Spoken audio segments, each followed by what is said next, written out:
موضوع الدرس في إثبات الرسالة للنبي صلى الله عليه وسلم وإثبات المعاد، سورة القمر، تفسیر ابن کثیر۔ الحمد لله رب العالمين والصلاة والسلام على أشرف الأنبياء وسيد المرسلين سيدنا محمد وعلى آله وصحابه أجمعين۔ اللهم صل على سيدنا محمد وعلى آل سيدنا محمد كما صليت على إبراهيم وعلى آل إبراهيم في العالمين إنك حميد مجيد۔ أعوذ بالله من الشيطان الرجيم، بسم الله الرحمن الرحيم۔ اقتربت الساعة وانشق القمر وإن يروا آية يعرضوا ويقولوا سحر مستمر وكذبوا واتبعوا أهواءهم وكل أمر مستقر ولقد جاءهم من الأنباء ما فيه مزدجر حكمة بالغة فما تغني النذر۔ قال المؤلف والمفسر رحمه الله تعالى: أداب النفع بعلومه وعلومكم في الدارين آمين، إلى أن قال: قد تقدم في حديث أبي واقد أن رسول الله صلى الله عليه وسلم كان يقرأ بقاف اقتربت الساعة في الأضحى والفطر، وكان يقرأ بهما في المحافل الكبار لاشتمالهما على ذكر الوعد والوعيد وبدء الخلق وإعادته والتوحيد وإثبات النبوات وغير ذلك من المقاصد العظیمہ۔ اب مفسر رحمۃ اللہ علیہ فرماتے ہیں کہ حدیث ابی واقد میں یہ بات پہلے گزر چکی ہے کہ حضور صلی اللہ علیہ وسلم سورت قاف اور سورت اقتربت الساعہ عید الاضحیٰ اور عید الفطر کے موقع پہ پڑھتے تھے، تاکہ لوگوں کا بہت بڑا اجتماع ہوتا ہے۔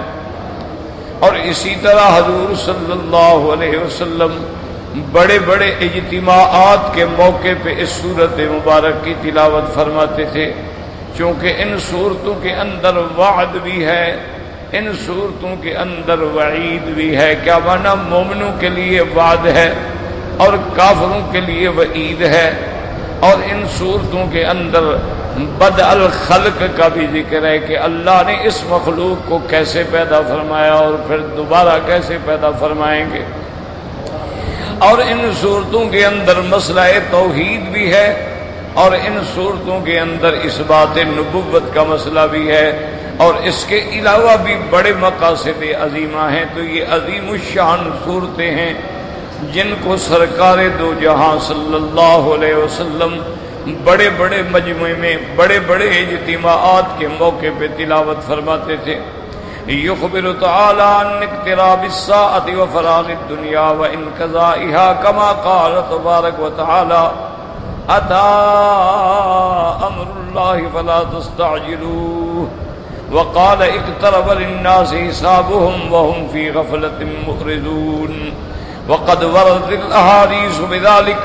قال الحافظ أبو بكر البزار: حدثنا محمد بن المثنى وابن بن علي قال حدثنا خلف بن موسى وحدثني أبي عن قتادة عن أنس رضي الله تعالى عنه أن رسول الله صلى الله عليه وسلم خطب أصحابه ذات يوم وقد كادت الشمس أن تغرب ولم يبق منها إلا صف يسير، فقال: والذي نفسي بيده ما بقي من الدنيا فيما مضى منها إلا كما بقي من يومكم هذا فيما مضى منه، وما نرى من الشمس إلا يسيرا۔ قلت: هذا حديث مداره على خلف بن موسى ابن خلف اللمي عن أبيه، وقد ذكره ابن حبان في الثقات وقال: ربما أخطأ۔ اب مفسر رحمۃ اللہ علیہ فرماتے ہیں کہ قرآن مقدس کی اس سورت مبارک کی ان آیات میں اللہ تبارک و تعالی خبر دے رہے ہیں کہ قیامت قریب ہے، وفراغت دنیا، اور یہ دنیا اور یہ نظام ختم ہونے والا ہے. جیسے کہ دوسرے مقام پہ فرمایا اتا امر اللہ، اللہ کا حکم آ گیا، فلا تستعجلوا، تم جلد بازی نہ کرو. اور اسی طرح اللہ نے تیسری آیت میں فرمایا اقترب للناس حسابهم، لوگوں کے حساب کا دن ان کے قریب آ چکا ہے. وهم فی غفلۃ معرضون، اور وہ غفلت میں ہیں اور اس سے منہ پھیرے ہوئے ہیں. وقد وردت فی ذات الاحادیث بذلک، اب مفسر رحمۃ اللہ علیہ فرماتی ہیں کہ اس عنوان میں بہت ساری احادیث مبارک جو ہیں وہ ذکر ہوئی ہیں. قال حافظ ابو بکر البزار، مسند بزار میں حضرت حافظ ابو بکر فرماتی ہیں اس سند کے ساتھ ان قتادہ عن انس، حضرت قتادہ سے ان انس رضی اللہ تعالی عنہ ان رسول اللہ صلی اللہ علیہ وسلم خطب اصحابہ ذات یوم، ایک دن حضور پاک صلی اللہ علیہ وسلم اپنے صحابہ کو آپ نے خطاب فرمایا، اور سورج جو ہے بالکل ڈوبنے کے قریب ہو چکا تھا، تھوڑا سا حصہ ظاہر تھا. فقال والذی نفسی بیدہ، حضور پاک صلی اللہ علیہ وسلم نے فرمایا مجھے قسم ہے اس ذات پاک کی جس کے قبضہ قدرت میں میری جان ہے، ما بقی من الدنیا فیما مضی منہا، لا حول ولا قوة، دنیا کا حصہ جو باقی رہ گیا ہے اس کے مقابلے میں جو گزر گیا ہے ایسے ہے جیسے تمہارا دن کہ سارا دن گزر گیا ہے تو اب سورج کی باقی ایک لکیر باقی رہ گئی ہے. قلت ھذا حدیث مدارہ علی خلف ابن موسیٰ ابن خلف الاممی. اب مفسر فرماتی ہیں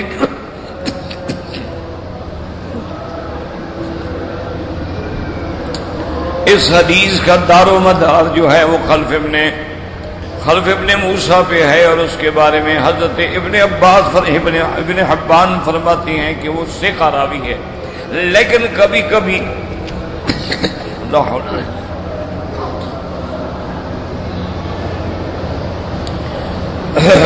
ربما اخطا، کبھی کبھی وہ غلطی بھی کر جاتے ہیں. حدیث آخر یعضد الذی قبلہ ویفسرہ، اب مفسر فرماتے ہیں لا حول ولا قوة الا باللہ.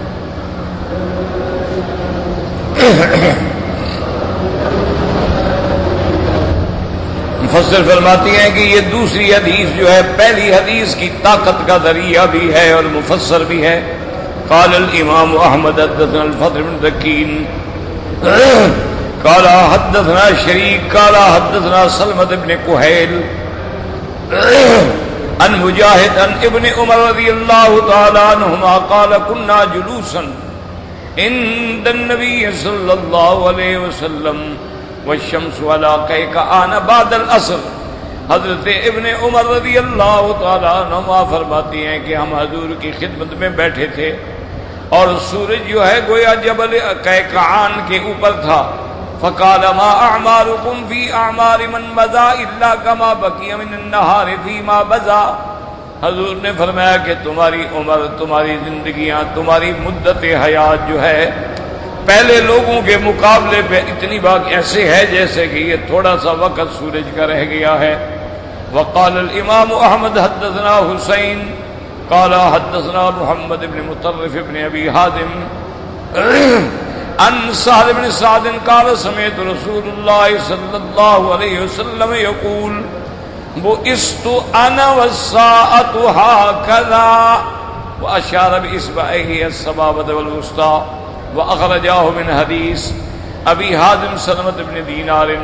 حضرت سعد بن سعد فرماتی ہیں کہ میں نے حضور پاک سے سنا، آپ فرماتے تھے کہ میری بعثت اور قیامت ایسے ہیں ملی ہوئی، یعنی بالکل تو کوئی فاصلہ نہیں ہے. وقال الامام احمد حدثنا محمد بن عبید قال اخبرنا الاعمش النبی خالد ان وهب السوائی قال قال رسول اللہ صلی اللہ علیہ وسلم بعثت انا والساعة كهذه من هذه ان کادت لتسبقنی، یعنی گویا کہ میں بالکل قیامت کے قریب ہوں، ایسے جیسے وہ مجھ سے پہلے یا میں اس سے پہلے، یعنی اتنا قریب ہے. وجمال آمش بین الصوابۃ والوسطى. وقال الامام احمد حدثنا ابو المغیرہ قال حدثنا الاوزاعی قال حدثني اسماعیل بن عبید اللہ قال قدم انس بن مالک على الولید بن عبد الملک فسأله ماذا سمعت من رسول اللہ صلی اللہ علیہ وسلم يذكر به الساعة فقال سمعت رسول اللہ صلی اللہ علیہ وسلم يقول انتم والساعة كهاتين.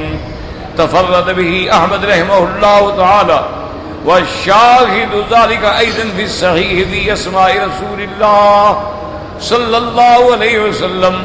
اور مفسر فرماتی ہیں کہ صحیح حدیث مبارک میں جہاں حضور پاک کے نام مبارک ہیں تو آپ کا ایک نام مبارک جو ہے الحاشر ہے.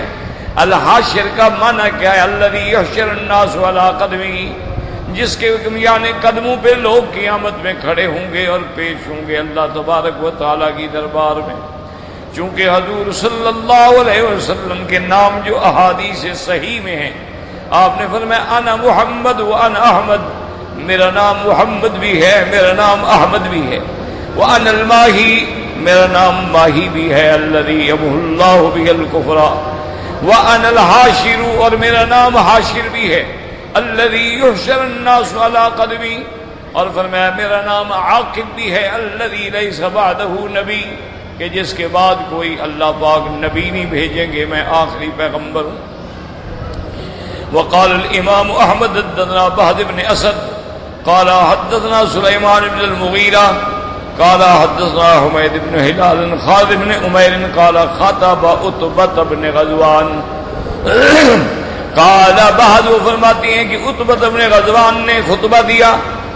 قال بهز وقال قبل هذه المرة خطبنا رسول الله صلى الله عليه وسلم وقال، کہ حضور پاک نے بھی خطبہ دیا اور فرمایا تھا حمد اللہ تعالی و اثنا علیہ. خطبے کی ابتدا میں حضور پاک نے اللہ کا حمد بیان کیا، اللہ کی ثنا بیان کی. ثم قال اما بعد فإن الدنيا قد آذنت بالصرم وولت هزا ولم يبق منها إلا صبابة كصبابة الإناء يتصابها صاحبها وَإِنَّكُمْ مُنْقَلِبُونَ مِنْهَا إِلَى دَارٍ لَا زِوَالَ لَهَا فَانْتَقِلُوا مِنْهَا بِخَيْرِ مَا يَحْضُرَنَّكُمْ فَإِنَّهُ قَدْ ذُكِرَ لَنَا أَنَّ الْحَجَرَ يُلْقَى مِنْ شَفِيرِ جَهَنَّمَ فَيَهْوِي فِيهَا 70 عَامًا يُدْرِكُ لَهَا كَعْبًا وَاللَّهِ لَتَمْلَؤُونَهُ أَفَعَجِبْتُمْ وَاللَّهِ لَقَدْ ذُكِرَ لَنَا أَنَّ مَا بَيْنَ مِصْرَاعِيَ الْجَنَّةِ مَسِيرَةُ 40 عَامًا فَلَيَأْتِيَنَّ عَلَيْهِ يَوْمٌ وَهُوَ كَقَزِيزٌ مِّنَ الزِّحَامِ وَذَكَرَ تَمَامُ الْحَدِيثِ انفرد بِهِ مسلم. حضور پاک نے فرمایا کہ یہ دنیا جو ہے اب اس نے اپنے جانے کا گویا خبر دے دی ہے اور اس نے منہ پھیر لیا ہے. اب اس سے باقی نہیں رہا، جیسے کہ تھوڑا سا قطرہ پانی کا باقی رہ جاتا ہے برتن میں. وَإِنَّكُمْ مُنْقَلِبُونَ مِنْهَا، اور تم سب لوگ جو ہو اس دنیا سے جانے والے ہو آخرت کی طرف. فَانْتَقَلُوا مِنْهَا بِخَيْرٍ، تم اپنے لیے کوئی بھلائی کے اعمال اچھے کر لو تاکہ جب دنیا سے جاؤ تو تمہارے پاس کوئی بہتر عمل ہو. اور آپ نے فرمایا کہ یہ بھی بتلایا گیا ہے کہ جہنم اتنی بڑی بلا ہے کہ یلقا من شفیر جہنم، جہنم کے کنارے سے اگر پتھر اس میں گرایا جائے گا تو 70 سال میں اس کے تہہ میں پہنچے گا. یعنی اتنی گہری جہنم ہے اور اللہ نے اس کو بھرنا ہے. آپ نے فرمایا تم تعجب کر رہے ہو، اور اللہ نے یہ بھی بتلایا ہے کہ ما بین مصراعی الجنہ، کہ جنت کے دروازوں کے درمیان کا جو فاصلہ ہے وہ 40 سال بندہ سفر کرے تو طے ہوگا. اتنی بڑی جنت، اتنی وسیع جنت میں ایک وقت ایسا آئے گا کہ وہ جنت بھر جائے گی. وقال ابو جعفر بن جریر قال حدثني يعقوب قال حدثني ابن علي قال اخبرنا عطاء بن الصائب النبي عبد الرحمن السلمي قال نزلنا المدائن فكنا منها على فرسخ فجاءت الجمعة فحضر ابي وحضرت معه وغضبنا حذيفة. آپ فرماتے ہیں کہ ہم مدائن میں پہنچے تو وہاں پر جمعہ کا دن تھا اور حضرت حذیفہ نے خطبہ دیا جمعہ کا اور فرمایا الا ان اللہ یقول اقتربت الساعۃ وانشق القمر الا وان الساعۃ قد اقتربت، خبردار قیامت قریب آ چکی، الا وان القمر قد انشق، آپ نے فرمایا خبردار چاند دو ٹکڑے ہو چکا، الا وان الدنیا قد آذنت بفراق، اور دنیا نے اپنی جدائی کا اعلان کر دیا، الا وان اليوم المزمار وغدا السباق، آج جو ہے دیکھو محنت کا دن ہے اور کل جو ہے دوڑ ہوگی اور نتیجہ نکلے گا۔ فقلت لأبي أيستبق الناس غدا فقال يا بني إنك لجاهل إنما السباق بالأعمال، کہتے ہیں میں نے اپنے ابا سے پوچھا کہ سباق کا معنی تو دوڑنا ہوتا ہے، کیا قیامت میں لوگ دوڑیں گے؟ آپ نے فرمایا بیٹا تم جاہل ہو، تم نے سمجھا نہیں، دوڑنے کا معنی یہ ہے کہ عمل کے اندر مسابقت ہوگی کہ کس کے عمل زیادہ ہیں اور کس کے عمل تھوڑے ہیں، کون کامیاب ہوا اور کون ناکام ہوا۔ ثم جاءت الجملة الأخرى فحذرنا فخطب حذيفة فقال إن الله عز وجل يقول اقتربت الساعة وانشق القمر ألا وإن الدنيا قد آذنت بفراق ألا وإن اليوم المزمار وغدا السباق ألا وإن الغاية النار والسابق من سبق إلى الجنة، وقوله تبارك وتعالى وانشق القمر قد كان هذا في زمان رسول الله صلى الله عليه وسلم كما ورد ذلك في الأحاديث المتواترة بالأسانيد الصحيحة، وقد ثبت في الصحيح عن مسعود رضي الله تعالى عنه قال خمس قد مزينا الروم والدخان واللزام والبطشة والقمر، وهذا امر متفق عليه بين العلماء ان انشقاق القمر قد وقع في زمان النبي صلى الله عليه وسلم وانه كان احدى المعجزات الباهرات۔ آپ اس کے بعد فرماتی ہیں کہ اب انہوں نے خطبہ دیا اور فرمایا کہ آج محنت کا دن ہے اور کل دوڑنے فیصلے کا دن ہے، انجام کیا ہے؟ نار ہے، اور جو دوڑ گیا وہ دوڑا یعنی جو جنت میں پہنچ گیا۔ وانشق القمر بھی آپ نے فرمایا کہ حضور صلی اللہ علیہ وسلم کے زمانے کی بات ہے، اور اس واقعے کے اوپر بہت ساری احادیث متواترہ ہیں، احادیث متواترہ ہیں اور اسانید صحیحہ ہیں، اور اسی طرح صحیح کے اندر بخاری میں بھی یہ روایت موجود ہے بروایت عبداللہ ابن مسعود، آپ نے فرمایا کہ 5 قیامت کی علامتیں جو ہیں وہ گزر چکی ہیں۔ الروم غلبت الروم، جس میں حضور نے خبر دی تھی کہ روم جو ہے وہ شکست کھائیں گے۔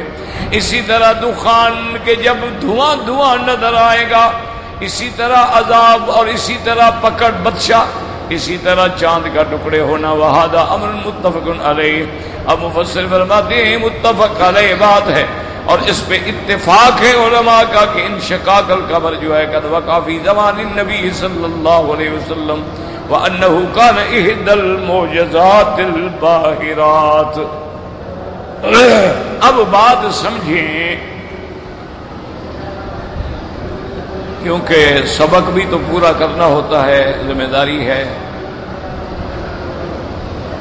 مسئلہ یہ ہے جیسے میں نے کل بھی عرض کیا تھا کہ 3 مسائل ہیں جو اصل ہیں، اساس ہیں، بنیاد ہیں، یہ یاد رکھیں۔ سب سے پہلے مسئلہ توحید۔ اچھا، جب توحید کا ذکر ہوگا تو توحید کی ساری قسمیں آ جائیں گی، توحید الوہیت بھی، توحید ربوبیت بھی، توحید فی الاسماء والصفات بھی، توحید فی الافعال بھی، اور جب توحید کی ساری قسمیں آئیں گی تو خود بخود شرک کی ہر قسم کی تردید ہوگی۔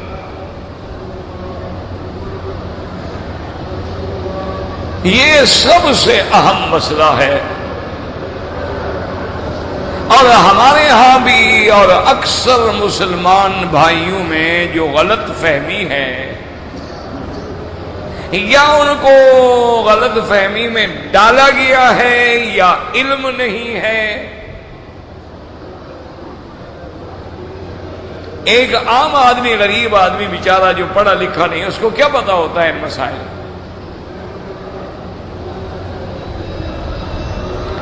تو اس لیے ان بیچاروں کو یہ پتہ ہی نہیں ہے کہ توحید ربوبیت کیا ہے اور توحید الوہیت کیا ہے۔ وہ یہ سمجھتے ہیں کہ ہم خدا کو رب مانتے ہیں، خالق مانتے ہیں، مالک مانتے ہیں، رزاق مانتے ہیں، ساری کائنات کے نظام چلانے والا مانتے ہیں، نماز پڑھتے ہیں، کلمہ پڑھتے ہیں، بات ختم ہوگی، ہم مومن ہیں۔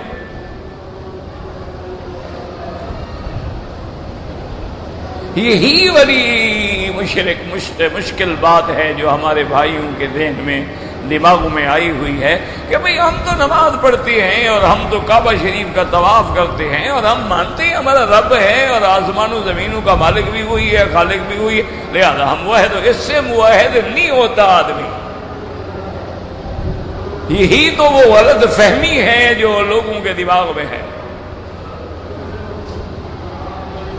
اللہ کو رب ماننا، خالق ماننا، مالک ماننا، رازق ماننا، مدبر فی الامر ماننا، یہ تو ابو جہل اینڈ کمپنی بھی مانتی تھی۔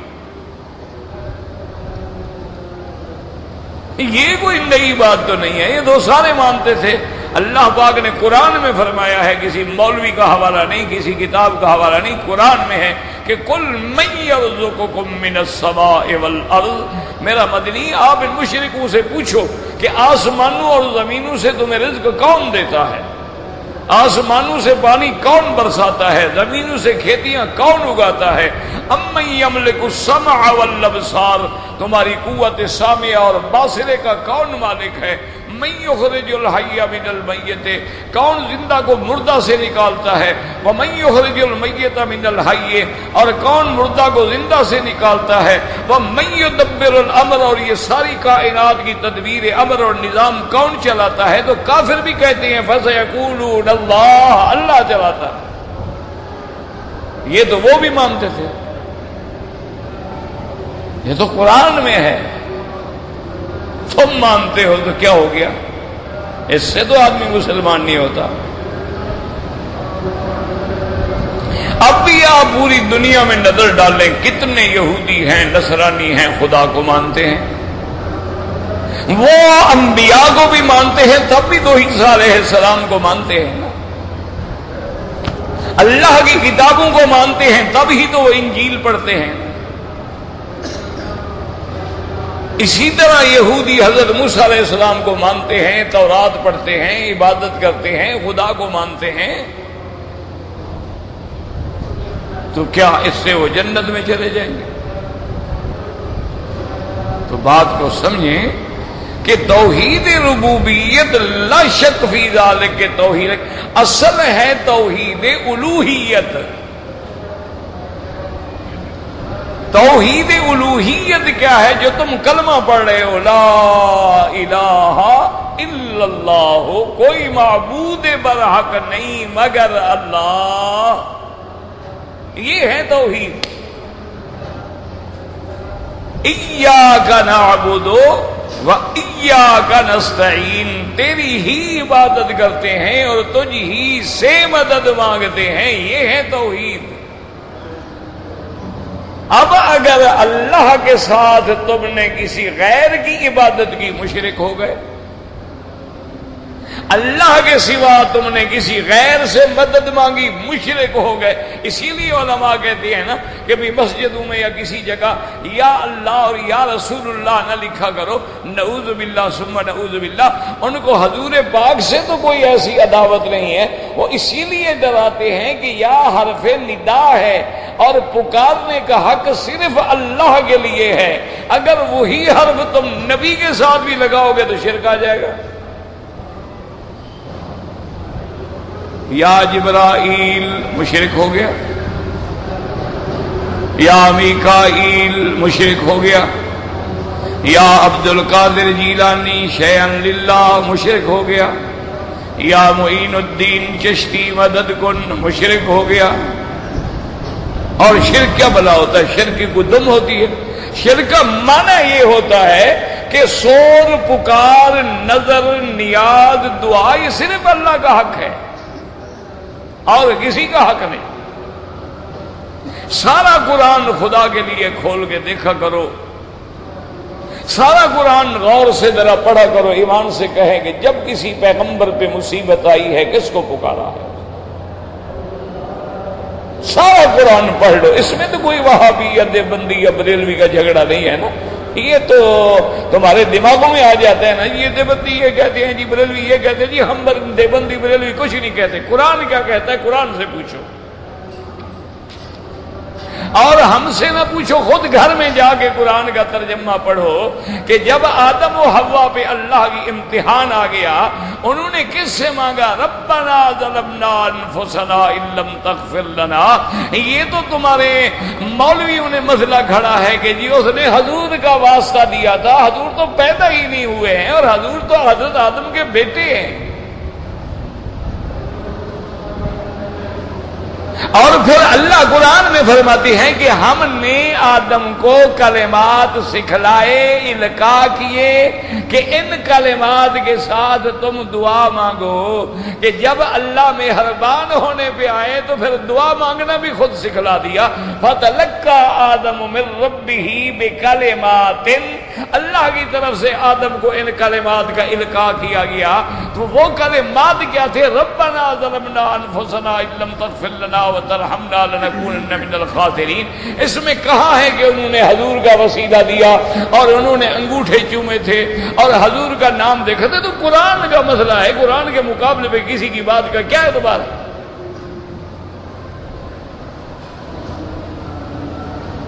یہ جو لوگوں نے روایات بنا رکھی ہیں کہ حضرت آدم نے دیکھا تھا اور اوپر حضور کا نام لکھا تھا اور انہوں نے پوچھا یہ کون ہے، تو حضور نے فرمایا یہ میرے سب سے زیادہ محبوب اور حبیب ہیں، اور پھر آدم کو سمجھ آئی، انہوں نے اس کا حوالہ دیا، وسیلہ دیا۔ خدا کے لیے اللہ کے رسول پہ تو جھوٹ نہ بولو، کسی سیاستہ کی حدیث میں مجھے ایک لفظ دکھا دو تو میں تمہاری بیعت کر لوں گا۔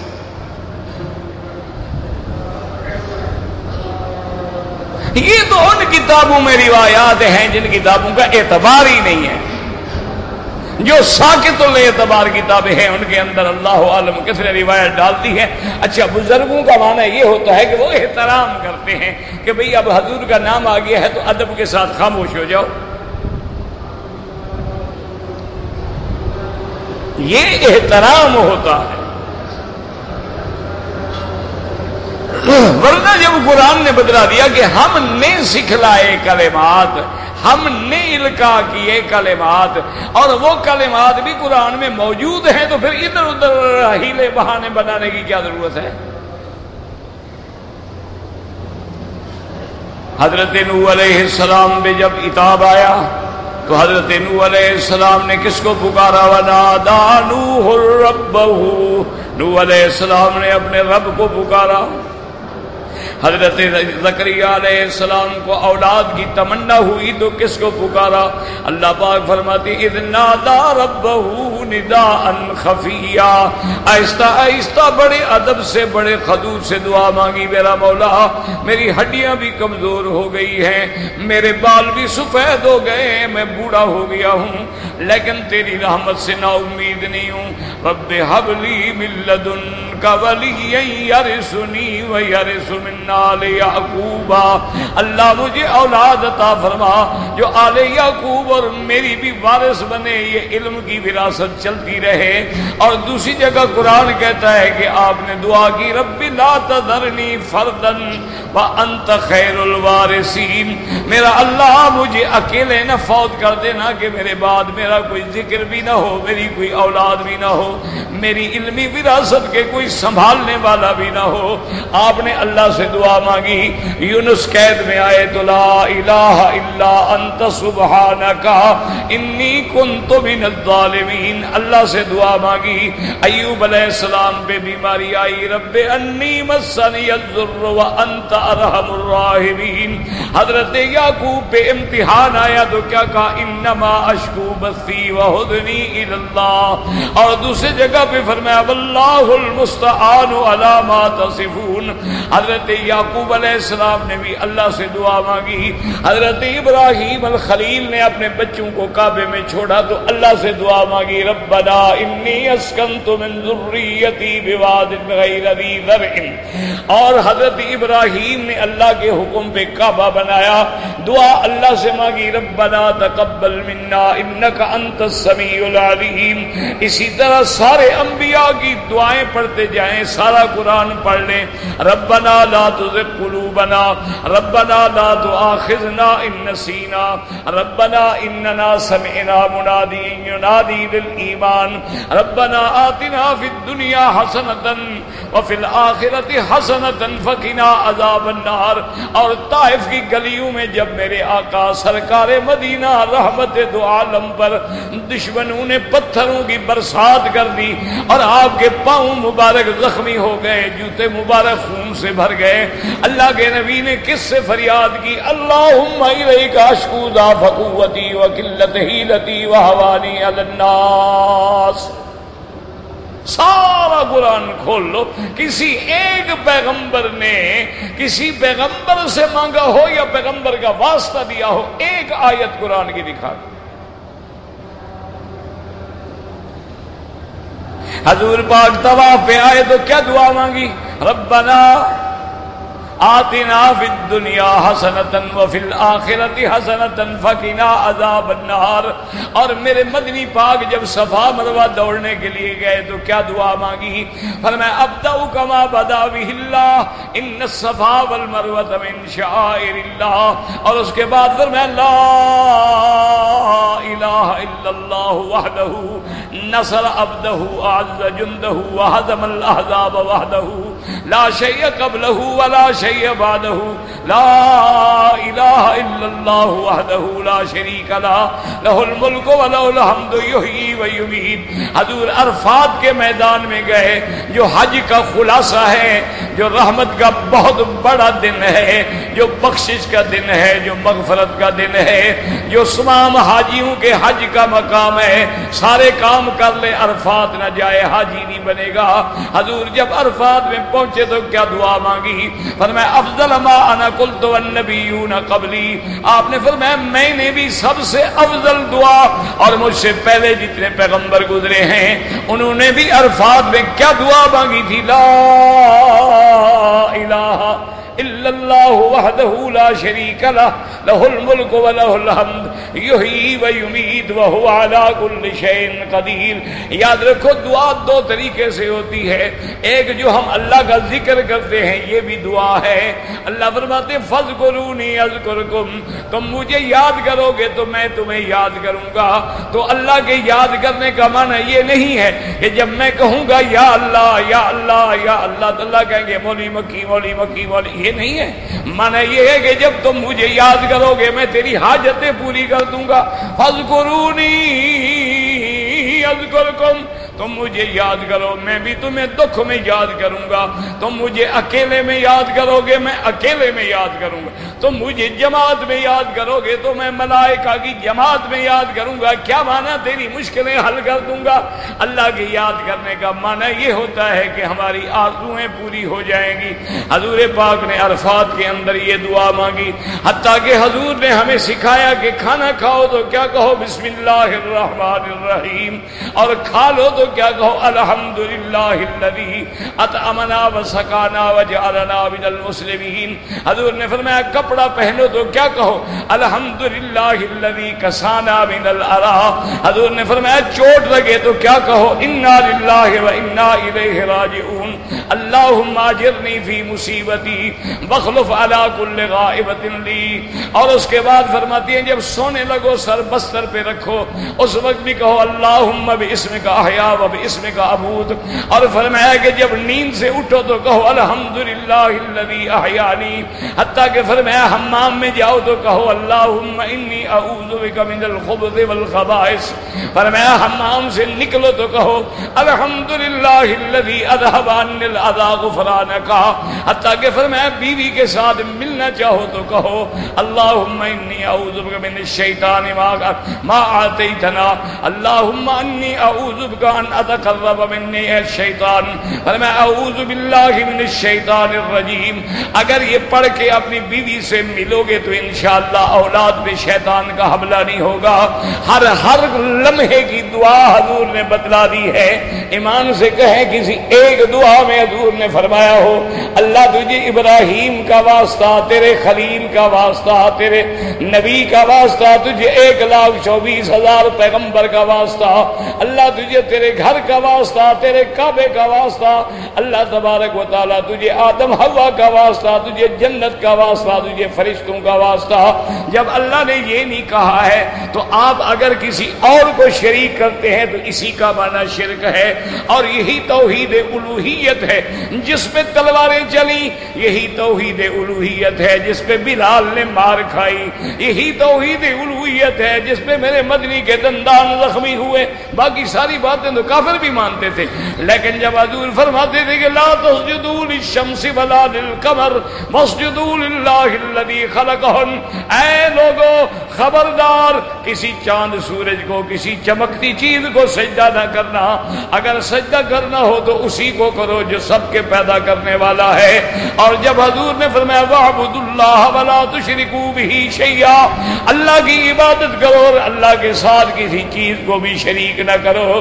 اور جب اللہ تبارک و تعالیٰ کے پیغمبر نے فرمایا کہ اب کافروں کو کہہ دو لکم دینکم ولی دین، تمہیں تمہارا طریقہ مبارک ہے، ہمیں ہمارا طریقہ مبارک ہے۔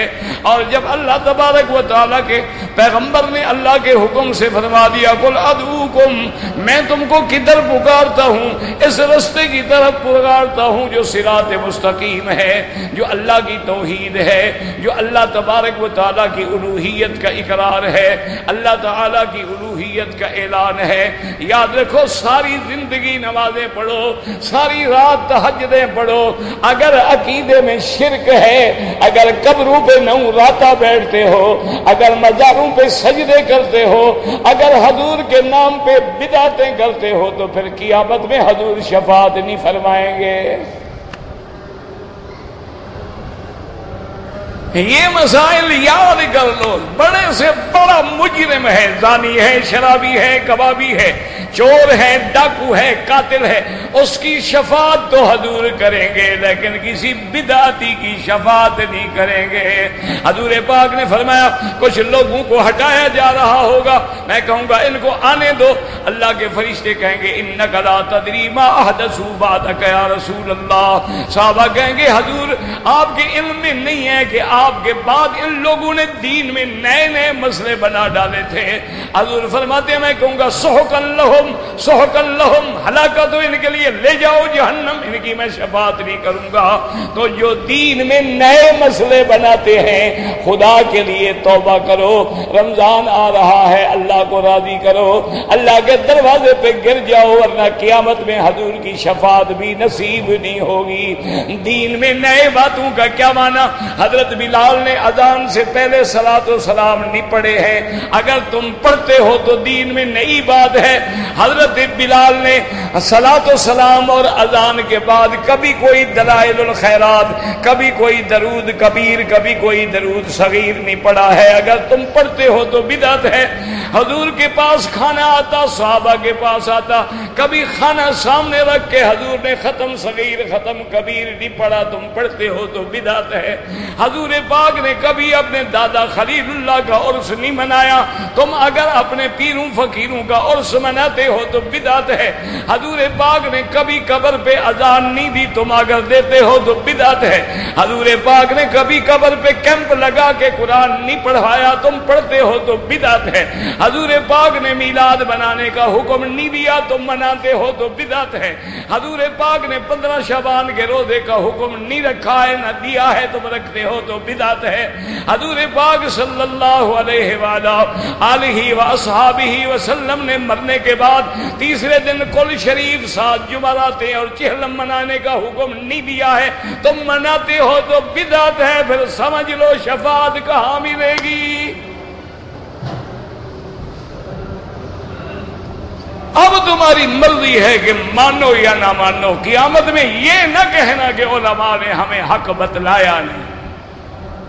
باقی کوئی ضروری ہے؟ لوگوں نے نبی کی نہیں مانی تو ہم تو ٹکے کے لوگ بھی نہیں. لوگوں نے تو انبیاء کی باتیں بھی نہیں مانی ہیں تو ہم کیا ہیں؟ ہم تو ان کے پاؤں کی مٹی کے برابر بھی نہیں ہیں. نہ مانو لیکن یہ نہ کہو کہ مسئلہ سمجھ نہیں آیا. اور جی ہمیں پتہ نہیں لگا. جی تمہیں جناب ہر بات کا پتہ ہے. یہ کیا کیسے نہیں پتہ؟ تمہیں ڈالر کا بالکل ریٹ کا پتہ ہے، یورو کا پتہ ہے، پاؤنڈ کا پتہ ہے، تمہیں گھڑیوں کی قسموں کا پتہ ہے، تمہیں کتے کی نسلوں کا پتہ ہے، تمہیں گھوڑے کی نسل کا پتہ ہے، تمہیں ریچھ لڑانے کا تجربہ ہے، تمہیں مرغے بھیڑانے کا تجربہ. تمہیں کس بات کا پتہ نہیں ہے؟ کیوں بہانے بناتے ہو کہ ہمیں پتہ نہیں؟ اور جی میں عمرے پہ آیا پتہ نہیں تھا. عمرے پہ آ رہے تھے پہلے کیوں نہیں جا کے کسی عالم سے سیکھا کہ عمرہ کیسے کرنا ہے؟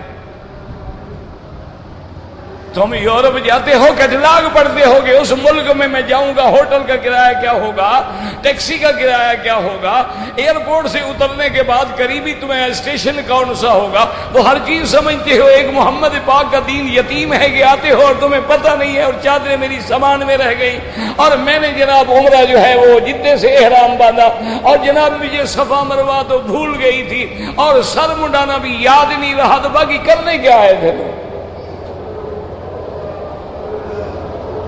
اس کا مطلب ہے کہ تمہارے نزدیک دین کی کوئی اہمیت ہی نہیں.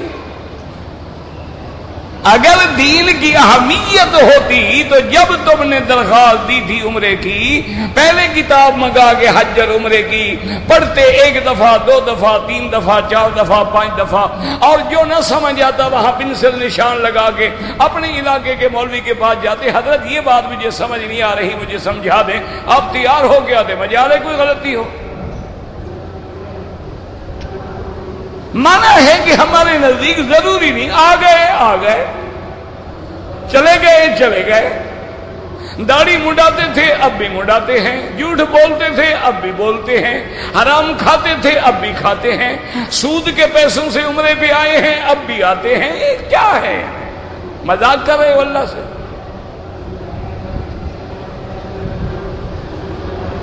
اس وقت ایمان سے کہیں اور دعا بھی کریں کہ اللہ پاکستان پہ رحم فرمائے، اللہ اپنے عذاب رفع فرما دے. میرا اللہ جو بندے ڈوب گئے ہیں جن کو پتہ ہی نہیں، بیٹھے ہیں بچے ڈوب گئے ہیں، ماں باپ پاگل ہو کے کھڑے. انا للہ و انا الیہ راجعون. اللہ ان پر عذاب رفع فرما اور جو بچ گئے ان کی حفاظت فرما. ایمان سے کہیں قطع نظر کسی بات کے، جس دن سے یہ عذاب ہے، جس دن سے کبھی زلزلہ ہے، کبھی سیلاب ہے، کبھی قتل ہے، خون ریزی ہے، حادثے ہیں، سب کچھ ہو رہا ہے. تمہارے ملک کے مولوی چھوڑے یار، جماعتیں کیا دیوبندی کیا بریلوی کیا فلاں کیا فلاں، یہ سارے لوگ جو دین کے نام پہ روٹیاں کھاتے ہیں، ان میں سے کسی کا بھی تم نے بیان پڑھا ہے کہ بابا لوگوں باہر نکلو، خدا سے ڈر کے توبہ کریں، اللہ سے معافی مانگیں تاکہ اللہ اپنا عذاب رفع فرمائے؟ کسی ایک کا بیان مجھے دکھا دو. سیاسی لیڈروں کو تو چھوڑو بابا، وہ تو ہیں ہی سیاسی نا. ان کا کیا ہے؟ ان کو تو ووٹ لینا ہے، اقتدار کی کرسی پہ بیٹھنا ہے، بس السلام علیکم. اور وہ تو لیڈر بنتے تب ہیں جب ہمیں زیادہ بے وقوف بنا سکیں، وہ بڑا لیڈر.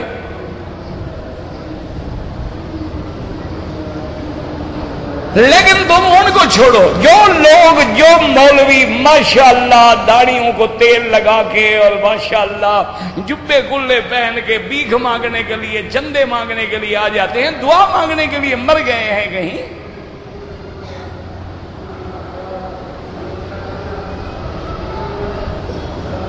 وجہ کیا ہے آخر؟ ورنہ یہ تو وقت تھا نا کہ جب مسلمان پہ مصیبت آئے گی بچانے والا کون ہے؟ صرف اللہ ہے. ہم اللہ کے دروازے پہ نکل آتے ہیں. اسی لیے حکم ہے نا کہ بارش نہ ہو تو نماز استسقا پڑھو، سورج گرہن ہو جائے نماز پڑھو، چاند گرہن ہو جائے نماز پڑھو۔ اور صحابہ کہتے ہیں حضور کی عادت تھی اذا حذبہ امر بادر الی الصلاۃ، جب کوئی مصیبت کوئی چیز مشکل پیش آتی حضور فوراً نماز کے اندر توجہ فرما دیتے تھے۔ اور اللہ کا بھی حکم ہے کہ مصیبت آئے واستعینوا بالصبر والصلاۃ، صبر اور نماز سے مدد پکڑو۔ تو آج ان لوگوں کو کیا ہو گیا ہے، کیوں بے حس ہیں؟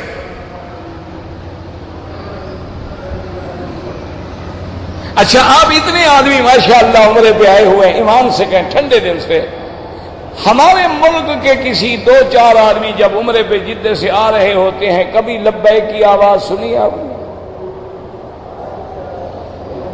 یہ ٹھیک ہے مصری پڑھتے ہیں اور ترکی حضرات بھی پڑھتے ہیں اور لوگ بھی پڑھتے ہیں، لیکن ہمارے لوگوں کا کیا حال ہے؟ حالانکہ یہ لبیک ایسا ترانہ ہے اللہ نے جبریل بھیجا حضور کے پاس کہ اپنے صحابہ سے کہیں کہ زور زور سے لبیک پڑھے، ورنہ اللہ تو ہر چیز سنتے ہیں۔ لیکن کبھی آپ کو 2-4-5 آدمیوں کی لبیک پڑھتی ہوئی آواز بھی آئی ہو؟ آپ طواف کر رہے ہیں تو اس میں بھی قصے گانے، اچھا جی کیا حال ہے، کب جانا ہے، آپ کب آئے تھے، کون سے ہوٹل میں ٹھہرے ہوئے ہیں۔ عورتوں کے ہاتھ میں کیمرے ہیں اور کھڑے ہو کے وہ باقاعدہ مووی بنا رہی۔ انا للہ و انا الیہ راجعون، اللہ کے آگے رونے کے سوا اور کیا ہو سکتا۔ تو اس لیے ہمیشہ یاد رکھیں کہ پہلا مسئلہ ہے توحید، اس کے بعد ہے نبوت و رسالت، اور اس کے بعد ہے قیامت۔ لیکن یہ بھی یاد رکھ لیں یہ سارے مسئلے مہم ہیں، لیکن سب سے مشکل مسئلہ جو ہے وہ قیامت، کیونکہ قیامت کا ماننا جو ہے وہ ما سوا قرآن اور حدیث پر ایمان لائے بغیر مسئلہ حل ہی نہیں ہو سکتا۔ سمجھ ہی نہیں آ سکتا کہ قبر میں کیسے عذاب ہوگا اور قبر کیسے چوڑی ہو جائے گی اور منکر نکیر کیسے آئیں گے، سوال جواب کیسے ہوگا، یہ عقل تو نہیں سوچ سکتی نا۔ اچھا جی حضور فرماتے ہیں قیامت قریب ہے، قرآن کہتا ہے قیامت قریب ہے، 1400 سال تو گزر گئے ابھی آئی نہیں، تو قریب کیسے ہے؟ یہ وہ مشکلات ہیں قیامت کے مسئلے میں، جب تک اللہ کے رسول پر ایمان نہ ہو یہ مسئلہ سمجھ ہی نہیں آ سکتا۔ دعا کریں اللہ ہمیں سمجھنے کی اور سمجھانے کی توفیق عطا فرمائے۔ چونکہ وقت بھی تو ختم ہو جاتا ہے، اب آپ کے سوال جواب بھی پڑے ہوتے ہیں، گو آپ مانتے نہیں ہیں لیکن ہم تو اپنا فرض ادا کرتے ہیں۔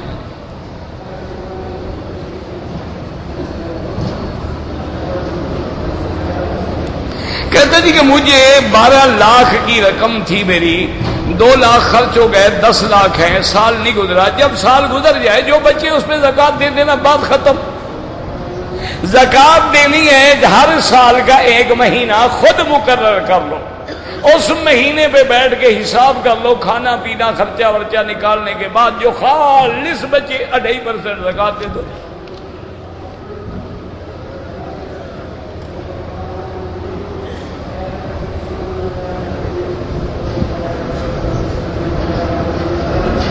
کہتے ہیں جی کہ ہم نے ٹیلی ویژن پہ خبر سنی ہے کہ ایک حبشی جوڑا ہے، یعنی میاں بیوی دونوں کالے رنگ کے ہیں لیکن بچی سفید پیدا ہوئی ہے، تو کیا ایسا ایسے واقعات پہلے ہوئے ہیں؟ لیکن یہ نہیں ہے، ایسے واقعات تو ہوئے ہیں کہ اس بچے کی شکل جو ہے وہ میاں بیوی سے نہیں ملتی تھی، تو انہیں بھی شک ہوا کہ یہ بچہ جو ہے میرا نہیں ہے، حضور کے پاس آئے، حضور نے فرمایا اللہ کے بندے ہو سکتا ہے ارکن نزاہا، تمہارے نانا دادا کی طرف غور کرو، شاید ان سے شکل جا ملی ہو۔ تو اب ایسے معاملات میں ٹی وی پہ خبر سن کے تمہیں مجھے بتاؤ ضرورت کیا پڑ گئی ہے کہ حبشی جوڑے کے پیچھے پڑ گئے تم؟ کوئی رشتہ داری ہے، تم نے تحقیق کرنی ہے، کوئی فائل تمہیں بھیجی گئی ہے کہ تحقیق کر کے بتاؤ؟ انا للہ و انا الیہ، اللہ عالم، خدا بہتر جانتا ہے، ٹھیک ہے غلط ہے، بچی حلال کی ہے نہیں ہے، یہ معاملہ ان کا ہے، وہ جانے، خدا جانے۔ اور یاد رکھو حضور فرماتے ہیں جو بندہ یتتبع عورات الناس، لوگوں کے عیب پڑھ پڑھ کے ڈھونڈتا پھرے، اللہ اس کو اس کے گھر کے اندر ذلیل کر دیتے، اس کے عیب ظاہر کر دیتے کہ تم لوگوں کے ڈھونڈتے تھے، آؤ میں تمہیں ننگا کرتا ہوں۔ جو کسی پہ پردہ ڈالتا ہے اللہ بھی پردہ دیتا ہے۔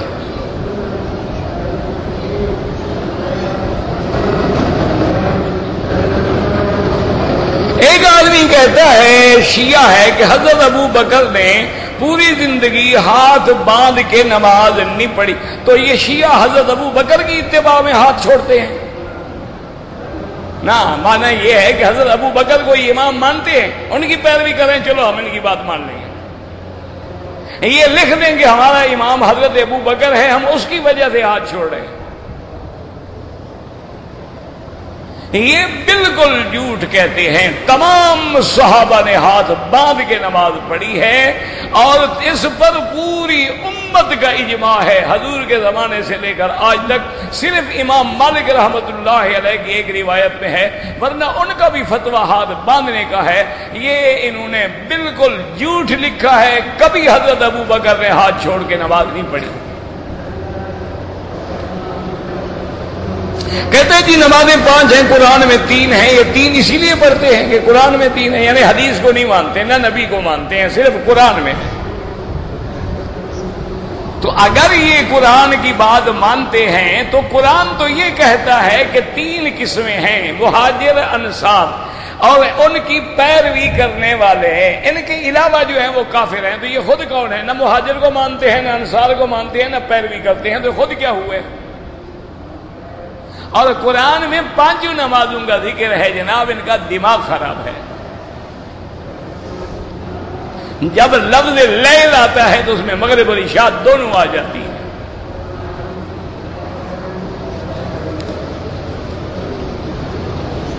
احرام کی حالت میں اگر ہم نے لاچی کھا لی بالکل ناجائز ہے۔ ہر وہ چیز جو خوشبو ہے، لاچی ہے، زعفران ہے، بالکل اس کو کھانے میں نہ ڈالیں۔ اگر ایک عورت پاکستان سے آئی ہے اور حیض کے دن تھے، اس نے وہاں سے نیت احرام نہیں کی ہے، اب عمرہ بھی کرے اور ایک دم بھی ادا کرے کہ تجاوز المیقات کیا ہے بغیر احرام کے، وہ حالت حیض میں نماز نہ پڑھے، لبیک پڑھ کے نیت کر کے آ جاتی۔ اگر پہلے مسئلہ پوچھتے تو دم کیوں دینی پڑتی؟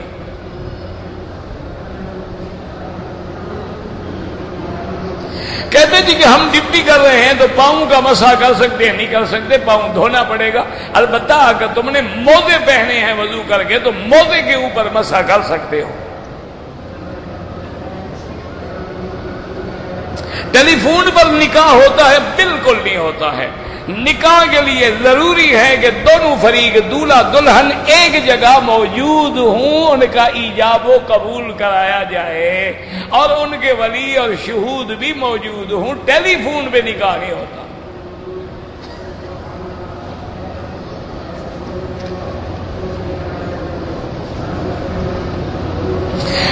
میری بیوی نے میرے دوست کی بیٹی کو ایک دفعہ دودھ پلایا تھا، تو میرے کسی بیٹے کا اس کے ساتھ نکاح ہو سکتا ہے؟ جب تیری بیوی نے اس کو دودھ پلایا ہے تو تیری بیوی کی وہ بیٹا بن گیا ہے، وہ بیٹی جو ہے وہ تو بیٹی بن، تیرے بیٹے کی تو بہن بن گئی، نکاح کیسے ہو سکتا ہے؟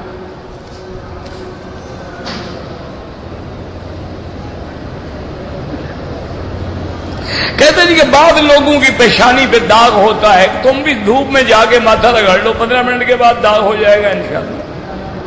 یہ کون سا مشکل کام ہے؟ اس سے نہ ہو تو تھوڑا سا آگ میں لوہا رکھ کے ماتھے پر لگا دو۔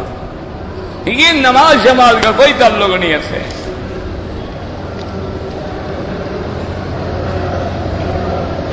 کنٹاکی دجاج جو مرغی جو ہے، مجھے کیا پتا کہاں سے آتی ہے۔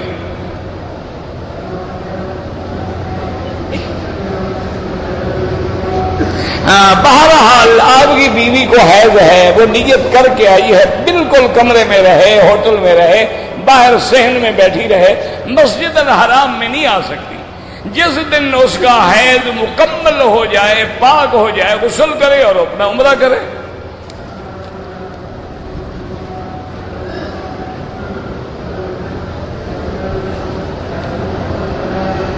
اگر ایک آدمی نے 2 رکعت امام کے ساتھ پڑھی ہیں اور 2 رکعت پڑھ رہا تھا تو پیچھے آ کے کسی آدمی نے نیت کر لی، انشاءاللہ دونوں کی نماز ہو جائے گی۔ کہتے جی کہ بعض غیر مسلم لوگ جو ہیں وہ بھی مولوی بن کے دشمنوں کی جاسوسی کرتے ہیں، اللہ ان کے فتنوں سے ہمیں محفوظ رکھے۔ زندوں کے لیے طواف کی کوئی ضرورت نہیں، اپنے لیے کرو، ان کے لیے دعا کرو۔ عورت عمرے کے دوران جرابیں دستانے نہ پہنے۔ کہتے ہیں جی کہ جنت میں زبان عربی ہوگی، بالکل عربی ہوگی، تم فکر نہ کرو، وہ اللہ ہمیں سکھا دیں گے، پڑھا دیں گے، ہم ٹھیک ہو جائیں گے۔ قبر سے عربی شروع ہو جائے گی، من ربک ما دینک ما تقول فی حق ھذا الرجل۔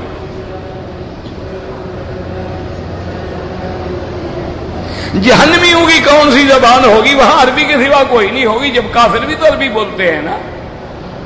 زبان بولنے سے کیا فرق پڑتا ہے؟ جہنم والے آیا نہیں قرآن پاک میں کہ فرشتے پوچھیں گے ان سے ما سلککم فی سقر قالوا لم نک من المصلین ولم نک نطعم المسکین۔ یہ سارا قرآن میں موجود نہیں ہے۔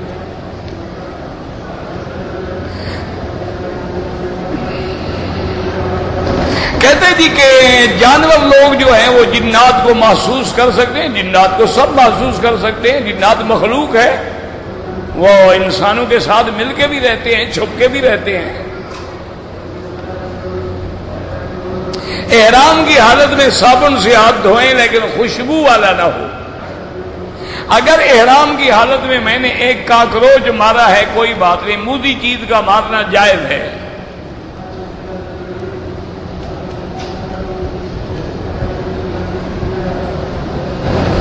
ہاں لودھی صاحب کا مجھے پتا ہے، وہ میرے بڑے مہربان دوست تھے، فوت ہو گئے۔ اللہ تبارک و تعالیٰ ان کی مغفرت فرمائے، ان کے درجات بلند فرمائے اور ان کے پسماندگان کو صبر جمیل عطا فرمائے۔ آج تو ہمارا اپنے علاقے کے ساتھ ہی فلڈ کا جو ہے بڑا خطرہ ہے، دعا کریں اللہ حفاظت فرمائے۔ غریب لوگ ہیں، مسکین لوگ ہیں، مسجدیں مدرسے سارے، اللہ حفاظت کرے۔ بندے کے ہاتھ میں کیا ہے؟ اللہ کے سوا کوئی نہیں بچا سکتا ہے۔ نماز پڑھتے ہوئے کعبے پہ نظر پڑ جائے کچھ بھی نہیں ہوتا، لیکن افضل یہ ہے کہ سجدے کی جگہ نظر ہو۔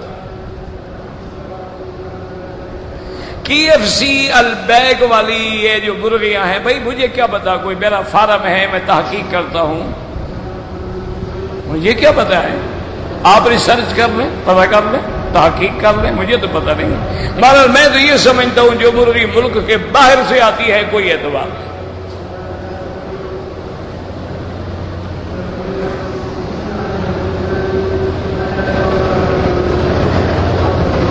اگر عورت کو سفید پانی کی بیماری لیکوریا ہے، اس کے لیے کوئی غسل نہیں ہوتا، بس وضو کرتی رہے، نماز پڑھتی رہے۔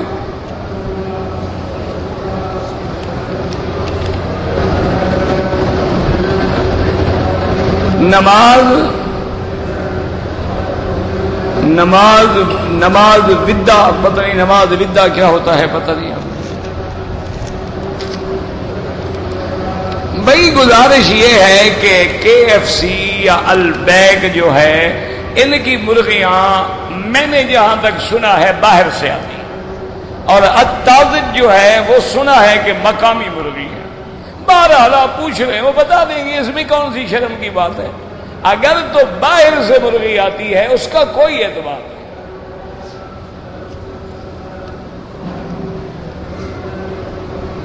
نماز میں نظر سجدے کی جگہ پہ ہو اور طواف میں نظر قدم پر ہو، ویسے نظر پڑ گئی تو کچھ نہیں ہوتا۔ ربنا تقبل منا انک انت السمیع العلیم وتب علینا انک انت التواب الرحیم۔ یا اللہ یا اللہ یا اللہ یا رحمان یا رحیم یا حی یا قیوم یا ذی الجلال والاکرام یا الہنا الہ کل شیء الہا واحدا لا الہ الا انت اللہم انت المیسر لکل اسیر وانت علی کل شیء قدیر اللہم یسر امورنا وامور اولادنا اخواننا بناتنا اصحابنا وامور المسلمین. یا اللہ عالم اسلام سے اپنے عذاب رفع فرما. یا اللہ بلاد اسلامیہ سے اپنے عذاب رفع فرما. یا اللہ بیماروں کو شفا عطا فرما. یا اللہ بیماروں کو شفا عطا فرما. یا اللہ ہماری ظاہری باطنی روحانی جسمانی سب بیماریاں دور فرما. یا الہ العالمین ہمیں مانگنا نہیں آتا بغیر مانگے عطا فرما. یا اللہ اس بلد الامین کو قیامت تک ہر فتنے سے محفوظ فرما. یا اللہ مسلمان جس ملک میں ہیں ان کی جان مال آبرو عزت کی حفاظت فرما. یا اللہ پاکستان سے عذاب رفع فرما. یا اللہ پاکستان سے عذاب رفع فرما. یا اللہ پاکستان سے عذاب رفع فرما. یا اللہ بنگلہ دیش ہے، پاکستان ہے، ہندوستان ہے، عرب ہے، عجم ہے، مسلمانوں پر بہت بڑا امتحان ہے، اپنی رحمت سے تمام مسائل حل فرما. یا اللہ دین والوں کی مدد فرما. یا اللہ دین والوں کی مدد فرما. یا اللہ ان کی حفاظت فرما. ربنا تقبل منا انك انت السميع العليم. ربنا آتنا في الدنيا حسنة وفي الآخرة حسنة وقنا عذاب النار. سبحان ربك رب العزة عما يصفون وسلام على المرسلين والحمد لله رب العالمين.